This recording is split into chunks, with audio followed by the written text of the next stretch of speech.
Welcome back to hello guys family. അപ്പോൾ എല്ലാവർക്കും സുഖമാണല്ലോ അല്ലേ? ഞാനിന്ന് കുറച്ച് നൊസ്റ്റാൾജിയ ഫീല് പറയാൻ വേണ്ടിയിട്ട് വിചാരിച്ചു.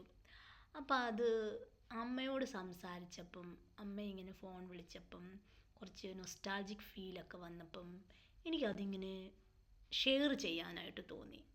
അപ്പോൾ അതുകൊണ്ട് ആ ഒരു നൊസ്റ്റാൾജിക് ഫീൽ ഉള്ളവരുണ്ടെങ്കിൽ ഷെയറും കമൻറ്റും ഒക്കെ ചെയ്യണം കേട്ടോ. അപ്പം ഞാൻ പറഞ്ഞു വരാനായിട്ട് തുടങ്ങിയത് ഇതാണ്. പണ്ട് നമ്മുടെ അപ്പനും അമ്മയൊക്കെ ആണെങ്കിൽ എന്തെങ്കിലുമൊക്കെ നമ്മുടെ വീട്ടിൽ കാര്യങ്ങളൊക്കെ ഉണ്ട്, നമ്മളോട് പറയും, നമുക്കറിയാം അല്ലേ. ഇപ്പോൾ ഞാനൊരു എക്സാമ്പിൾ പറയുകയാണെങ്കിൽ, എല്ലാവരും ടൂറിന് പോകുന്നുണ്ട് അമ്മേ, ഞങ്ങളെ വിടാവോ എന്ന് ചോദിക്കുമ്പം അവർ പറയും മക്കളെ വിടത്തില്ല. പിന്നെ നമ്മൾ അവരെ ബുദ്ധിമുട്ടിപ്പിക്കത്തില്ല, കാര്യം നമുക്കറിയാം എന്ത് വിടത്തില്ല. പിന്നെ നമ്മൾ ചോദിച്ചിട്ട് കാര്യമില്ല, അപ്പോൾ അതുകൊണ്ട് നമ്മൾ ചോദിക്കത്തില്ല. ഓക്കെ. പിന്നെയെന്ന് പറഞ്ഞു കഴിഞ്ഞാൽ പണ്ടൊക്കെ എന്ന് പറഞ്ഞാൽ എല്ലാവർക്കും ഭയങ്കര സ്നേഹം, സഹകരണം, നമ്മുടെ ചുറ്റുപാടുമൊക്കെ ഉള്ളവർക്കാണെങ്കിലും എല്ലാം ഉണ്ടായിരുന്നു. പിന്നെ നമ്മുടെ വീട്ടിലാണെങ്കിലും പണ്ടൊക്കെ എന്ന് പറഞ്ഞാൽ ഭയങ്കര കഷ്ടപ്പാട്, അതായത് കഷ്ടപ്പെടാനുള്ളൊരു മനസ്സുണ്ടായിരുന്നു അല്ലേ. ഇപ്പോഴും അങ്ങനെ ഉള്ളവരുണ്ട്. പക്ഷേ എൻ്റെ ഒരു കാലഘട്ടത്തിലേക്ക് നോക്കുവാണെങ്കിൽ എൻ്റെ അപ്പനും അമ്മയൊക്കെ ഒരുപാട് കഷ്ടപ്പെട്ടിട്ടുണ്ട്. അവരെപ്പോഴും അത് ഇടയ്ക്കൊക്കെ പറഞ്ഞു തരാറുണ്ട് ഞങ്ങളോട്. ഞങ്ങളുടെ ഏരിയയിലുള്ളവർക്ക് തന്നെ അറിയാം, അതായത് എൻ്റെ അപ്പനും അമ്മയും കഷ്ടപ്പെട്ടത്. കാര്യം ഒന്നുമില്ലാത്തൊരവസ്ഥയിൽ നിന്ന് ദൈവം ഒരുപാട് ഞങ്ങളെ ഉയർത്തി.